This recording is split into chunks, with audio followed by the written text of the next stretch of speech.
아침 5시. 눈을 떴다기보단 눈을 감지 못했다는 말이 더 맞을 겁니다. 요즘은 하루하루가 잠보다 현실이 더 무겁습니다. 불 꺼진 천장을 보고 있자면 내일은 뭘 먹을까? 월세는 어떻게 내지? 그런 생각들이 머리 위에서 구름처럼 맴돌아요. 예전엔 75살쯤 되면 동네 공원 한 켠에서 장기 두고 햇살 좋은 날엔 벤치에서 조는 그런 노인이 될 줄 알았어요. 그게 은퇴의 모습인 줄 알았죠. 근데 현실은 다르네요. 난 아직도 일자리를 구합니다. 누가 보면 저 나이에 뭘 더 하려고 하겠죠. 근데요, 안 하면 굶습니다. 진짜예요. 이 나이에도 구직 앱을 켜고 오늘도 걷고 또 걷습니다. 퇴직하고 몇 년은 그럭저럭 살았어요. 적금도 조금 있었고 국민연금도 매달 들어오니까. 근데 그게 얼마 간다고. 하루하루 물가는 오르고 약값은 늘어나고 도와줄 사람은 없고 결국 빈 통장만 남더라고요. 며칠 전엔 시장에서 10,000원짜리 2장 들고 장을 봤는데 계란 하나 사고 두부 하나 사고 김치 조금 집으니까 벌써 10,000원이 넘더라고요. 계산대 앞에서 민망해서 카드를 꺼냈어요. 사실 그 카드에 돈이 얼마 남았는지도 몰랐는데 다행히 결제는 되더군요. 근데 그 순간 왠지 내가 신세진 기분이 들었어요. 돈 쓰는 게 이렇게 죄스러운 나이가 되다니. 며칠 전엔 버스 정류장에서 마트 시식 알바 구인 전단지를 봤어요. 하루 6시간, 시급은 10,030원. 10,030원. 서서 일해야 하고 유니폼도 자기 부담. 젊은 사람도 힘들단 일을 75살 내가 하겠다고 연락을 넣었습니다. 전화기 너머로 젊은 목소리가 묻더군요. 어르신 혹시 연세가 어떻게 되시죠? 75입니다. 아, 그러시구나. 죄송하지만 체력적으로 조금 무리가 있을 수 있어서요. 그 말 듣고 그럼요, 이해합니다. 라고 말하긴 했지만 전화를 끊고 나니까 참 서럽더군요. 왜 나이가 들면 아무것도 못한다는 거죠? 나는 아직 손도 있고 다리도 움직이고 말도 잘해요. 근데 나이 하나로 사람을 판단하더군요. 그게 제일 아팠어요. 몸이 아픈 게 아니라 마음이요.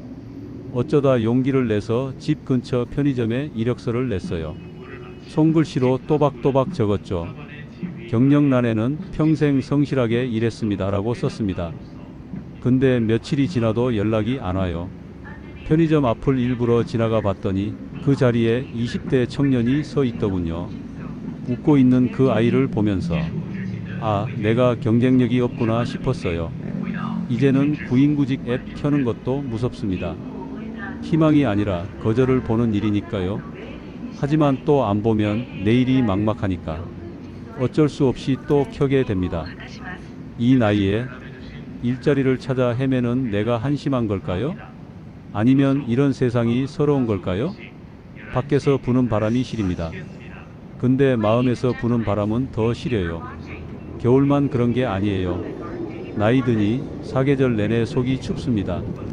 오늘도 새벽부터 나와서 발품을 팔았어요. 아파트 단지 관리사무소에 들러 청소 아르바이트 문의도 했고 골목 식당에선 그릇 닦는 자리 있냐고 물어봤죠. 근데 돌아오는 대답은 다 똑같아요. 연세가 좀 힘든 일이에요, 어르신. 세상은 나를 은퇴시켰는데 내 배는 아직도 퇴근을 못했어요. 배가 고프면 몸보다 자존심이 먼저 무너집니다. 그게 진짜 배고픔이에요. 그리고 그렇게 하루가 끝나갑니다. 손에 쥔 건 아무것도 없지만 다리에 남은 통증이 오늘도 살았다는 증거 같아 그나마 위안 삼아 봅니다. 며칠 전 운이 좋게도 면접을 보게 됐습니다. 어쩌면 기회라는 말보다 희망 고문이라는 말이 더 어울리는 하루였지요. 구직 앱에서 알게 된 일이었어요. 식자재 납품 보조 오전 8시부터 2시까지 시급 10,000원. 무거운 짐을 날라야 한다는 설명이 있었지만 솔직히 무겁지 않은 삶이 어디 있습니까? 그 문구를 읽고도 이건 내가 할 수 있는 일이라 생각했어요. 전화번호를 눌렀습니다. 수화기 너머로 남자 목소리가 들렸어요. 아, 네. 연세가 어떻게 되세요? 75입니다. 잠시 정적. 그 그 침묵이 오래가면 대답이 정해져 있다는 걸 압니다. 근데 이번엔 달랐어요. 일단 한번 면접 오시죠. 전화를 끊고 나서 거울을 봤어요. 넥타이는 없지만 셔츠라도 깨끗이 입고 가야겠다 싶어서 다림질을 했습니다. 머리도 정돈하고 면도도 깔끔하게. 마치 오랜만에 사람처럼 보이고 싶어서였나 봅니다. 정류장에서 버스를 기다리는 동안 괜히 손에 땀이 나더군요. 면접이라는 단어, 이 나이에 다시 쓰게 될 줄은 몰랐습니다. 사무실에 도착했더니 30대 초반쯤 되어 보이는 면접관이 앉아 있더군요. 서류를 건넸더니 제 나이와 이름을 천천히 읽어 내려가며 말했습니다. 경력이 딱히 관련된 게 없네요? 네, 관련된 일은 아니지만 뭐든 열심히 하겠습니다. 그 말은 사실이었습니다. 저는 평생 뭐든 묵묵히 해왔으니까요. 그런데 면접관이 물었어요. 허리 괜찮으세요? 무거운 거 몇 시간씩 드셔야 할 텐데. 혹시 병력이나 약 드시는 건 없으시죠? 그 질문이 잘못됐다는 건 아니에요. 그분 입장도 이해는 해요. 그치만요. 그 순간 제 존재 자체가 불편한 가능성처럼 느껴졌습니다.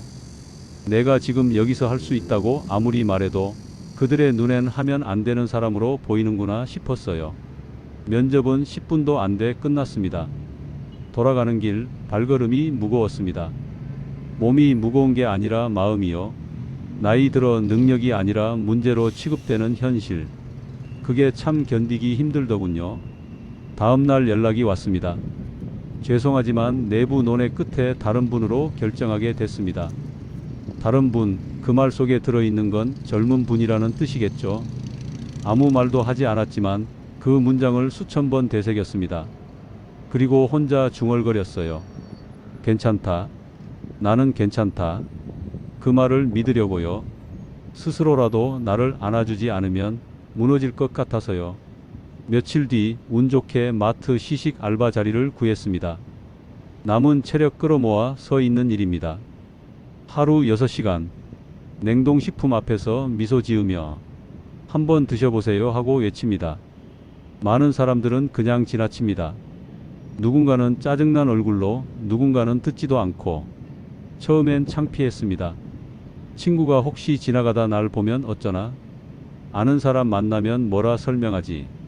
그런데요, 이젠 그럴 여유도 없습니다. 부끄러움은 사치더군요. 자존심은 냉장고 안에서 썩어가는 두부보다 싸더군요. 점심시간엔 종이컵에 물 한 잔, 도시락을 사 먹긴 부담돼서 마트 구석 의자에 앉아 편의점 삼각김밥 하나 뜯습니다. 그걸 먹으며 이게 내 인생의 밥상인가 싶은 생각도 들지요. 그래도 퇴근할 땐 조금 덜 괴롭습니다. 오늘도 버텼다는 사실이 내일을 이어주는 유일한 줄이니까요. 집으로 돌아가는 버스 안, 젊은 사람들 틈에 앉아 문득 창밖을 바라보다가 내 모습이 유리에 비쳐 보이더군요. 굽은 어깨, 손에 주름, 그 모습을 보며 생각했어요. 내가 정말 늙었구나. 하지만 여전히 살아있고, 여전히 일하고, 여전히 누군가에겐 도움이 되고 싶은 사람입니다. 그날도 똑같이 아침 일찍 일어나 알바를 갔습니다. 식자재 박스를 정리하고 냉동식품 앞에 시식 테이블을 차렸죠. 손목이 욱신거리고 허리가 끊어질 듯 아팠지만 그래도 한번 드셔보세요 라는 말은 잊지 않았습니다. 얼굴엔 웃음을 걸치고 속으로는 오늘도 무사히 넘기자 되뇌며 시간을 버텼습니다. 근데 오후쯤 마트 통로 너머에서 익숙한 목소리가 들렸어요. 할아버지. 고개를 들었더니 제 손주였습니다. 초등학교 5학년. 학교에서 돌아오는 길에 엄마와 함께 장을 보러 온 모양이었어요. 순간 몸이 굳어버렸습니다. 이 아이가 나를 이렇게 마주보게 될 줄은 몰랐거든요. 손주는 반가운 얼굴로 다가와 말했어요. 할아버지 여기서 뭐해요? 순간 머릿속이 하얘졌습니다. 뭐라고 답해야 할까? 할아버지 일해. 시식하는 거야. 할아버지도 돈 벌어야 하잖아. 아니면 그냥 웃으며 넘겨야 하나? 옆에 있던 딸이 얼른 말을 가로챘습니다. 응, 할아버지 여기 잠깐 도와주는 거야. 우리도 인사하고 가자. 손주는 다시 웃으며 제 손을 잡았습니다. 그 조그마한 손이 제 굳은 손을 잡고 흔들던 그 순간 저는 뭔가가 터져 나오는 걸 느꼈습니다.